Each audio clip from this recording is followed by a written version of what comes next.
plans and preparation for our kids' future. And even for ourselves, with proper planning, with health, disability, long-term care, planning for our retirement, we can't sit around depending on the government to take care of us when we retire, or our loved ones. Why put the burden on our kids and our loved ones to take care of us when we need it? How about we start planning and taking care of ourselves and not depend on other people to do it for us? How much people, that may be watching, or right now, if your loved one passed away, your mother, your husband, your wife, your friend, whoever passed away, can you say that, you have money for their burial expense? That's something that we need to get together. We need to take out a final expense policy. So, to ensure that your loved one don't have to financially suffer or it become a burden for them to bury you. We could do that. It is not expensive to take out a small final expense policy that will be available for your loved ones to bury you. A lot of us, we are thinking that, well, I'm dead. What do I have to worry about? I'm already dead. Let them deal with it. It is sad. It is sad that we think that way. Everyone needs to take out funeral expense policy for their funeral expense when they die, or you all need to start saving money and put aside. We shouldn't have the burden of burying the dead. And if you feel that you don't need one, you should just put in your request or write a will that you want to be cremated. Yes, it costs money, but I'm sure it will not be as expensive as having a burial done. So that's something that we definitely need to start doing. The other thing that I talk about is, retirement, disability. How is it that we're out there and we're working because we need to work to pay bills. We need to work to pay bills, and we find no time to save money. What happened when we're working to pay bills? That's the income we need. Why aren't we protecting that income that we're spending all day working for by having disability income replacement? There's certain things that you're going to need to have in place. Your life and your health is, you have to build it. You have to have a strong financial foundation. And how do you get a strong financial foundation? It's like building a house. You can't build from the top. You have to start from the bottom with a strong financial foundation. And how you do that is with health, disability, long-term care, and protection, life insurance protection. That's the main things you start with. Let me ask you a question right now. Right now, if for some reason you wake up and you're unable to perform, you cannot work, where does the income come from? Where does the income come from? If you're single, there's no income coming in. That's how a lot of people end up everything becomes such a financial burden, because a lot of people, if you're out of work for 3-4 weeks, a month or 2 months, you lose your apartment, you lose your car, you lose everything, because a lot of people don't have savings, emergency fund. So if you wake up and you cannot perform, what happens? What happens to you? What happens to your kids? If you're married and you have a 2 household income, even having a 2 household income, obviously you need the 2 household income to, live the life you're living right now. So if you lose one income, can you survive or can you manage on only one income? Do we think about things like that? We probably don't. We just live life and just live and spend and live and don't ever think about anything else beyond how we're living. Tomorrow is not promising to anyone. You can leave your house today and meet into a car accident and unable to perform or unable to work. What kind of provision do you have in place for income replacement if you're unable to work? We need to start getting income replacement in place. Not just for us, but our family. Long-term care. If you're unable to work and you need long-term care, a lot of people have this belief that they have medical insurance. Medical insurance does not cover long-term care. Medical insurance cover you, your medically and your medical bills while you're in the hospital. What happens if you're discharged from the hospital, but you still need help getting out of bed? You need help eating. You need help getting dressed. The hospital don't keep you to get you up to 100% to make sure you can walk, you can feed yourself. They get you medically good so they could discharge you. So what happened when you get home and you're still not able to function? Are you expecting for your wife to stop working to take care of you? Are you expecting for your loved ones to come and take care of you? Because in any way, whoever you're expecting to take care of you, you're still taking away from what they need to do. And if you think your wife is going to take care of you, where's the income going to come from when she stopped working to take care of you? Or if you're the husband that needs to take care of the wife, if you need to stop working to take care of your wife, where is the income coming from? That's why we have to get long-term care. That's what long-term care is there for. It's to take care of you. If you need a nurse, if you need any kind of professional healthcare help, that they pay for these nurses to come in and take care of you. Where your wife or your husband could still be able to financially go out there and work to support the household. And a lot of people have the mentality to think that I'm young, I don't need long-term care. Long-term care don't have any age preference. If you need care, you need care. If you have a heart attack, once the hospital stabilizes you, you're discharged. If you have a stroke, they don't keep you until you recover. You're going to need long-term care. Why aren't we thinking about these things to protect ourselves? You're going to need income replacement if you need long-term care. A lot of people sometimes, they think, I'm good with my job. I have benefits. Do you even know your benefit? Do you know what benefit you have? Do you understand the difference between long-term disability and long-term care? A lot of people don't understand the difference. They think because they have long-term disability, they don't need long-term care. Okay, please understand that long-term disability pays you for income that you lose from not working. It is associated with occupation. That's it. Long-term disability does not give you medical care.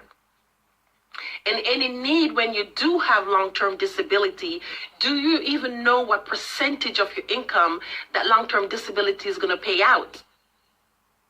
And for some people who is just making ends meet on 100% income, and you go on long-term disability, you probably will be getting 60% of your income. Is 60% enough financially to take care of your family and your household?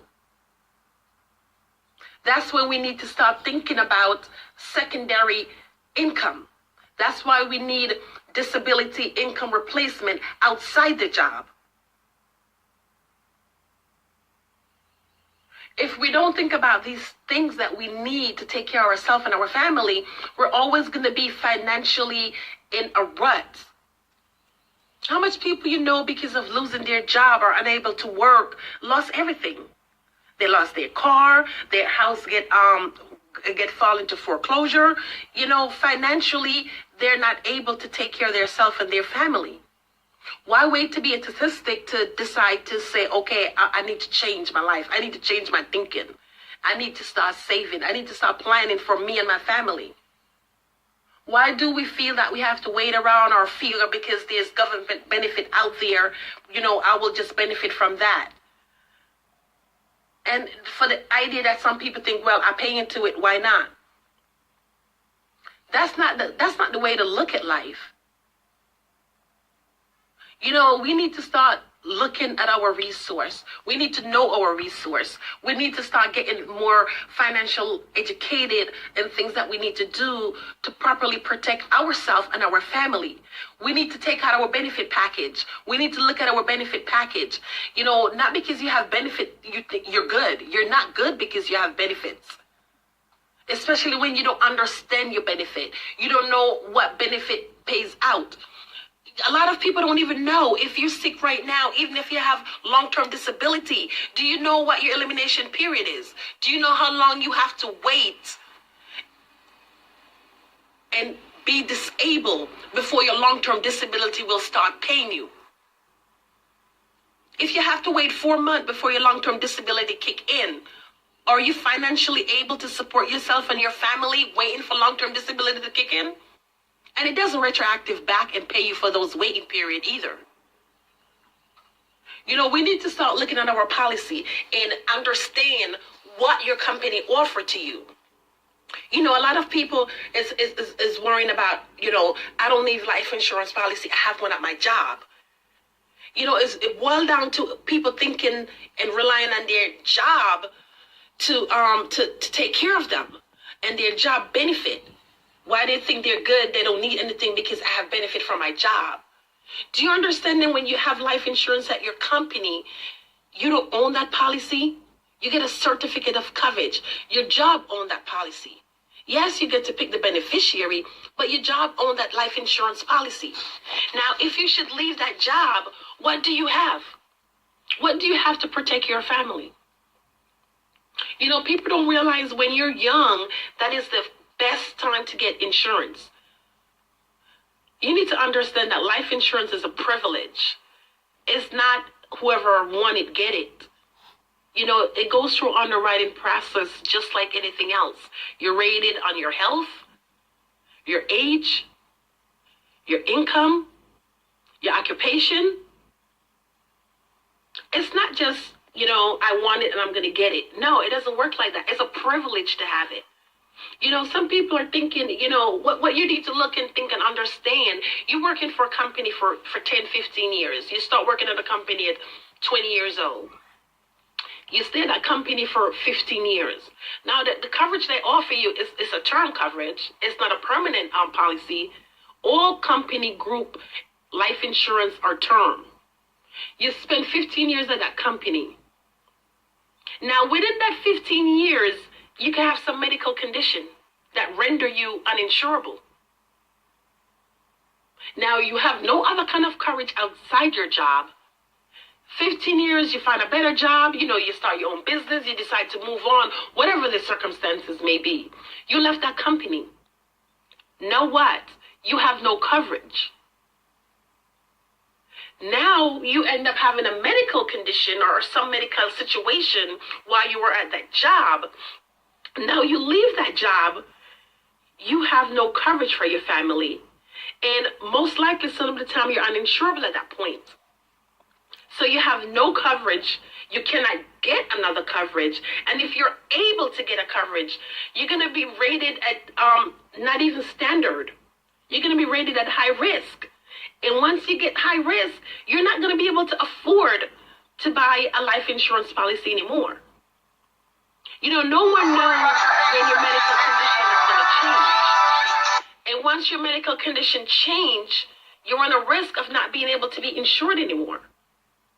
So why do people think because they have benefit at their job, or they think because they have life insurance policy at their job, they don't need no kind of benefits outside their job? Is your job guaranteed for life? You know, you have to start making plans for you and your family outside your job. And a lot of people don't think about that. You know, once you become older, it's harder for you to get a good premium with life insurance policy. So a lot of people who has life insurance policy, disability income with their job, they need to find something outside their job. And you need to review your policies to see what your job paid out on your disability. What is your elimination period on your disability? What is their condition, or what criteria you need to meet to be considered disabled in order for that benefit to pay out? Not because you're unable to work, because you broke your hand or something prevents you, that means you're qualified for long-term disability. There is criteria you need to meet to be qualified for long-term disability. We've been told that.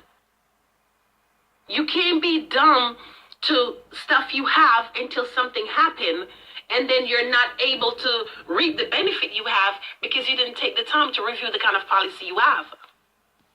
You know, people have short-term disability, yes, but it is very important for you to know at what circumstances it will pay out. It is important for you to know what is your elimination period, how long you have to wait without income before these disability policy pays out, how long it will pay you for. And in any event, how much percent does it pay out to replace your income? You need to know, is that going to be enough income to take care of your family once you know how much is paying out? And if it's not, you need to think about getting an outside disability income that's going to replace your income in the case something happened to you. Again, it is important for you to also get life insurance policy outside your job. You know, term life or temporary life insurance policy, it's just what it is. It's temporary.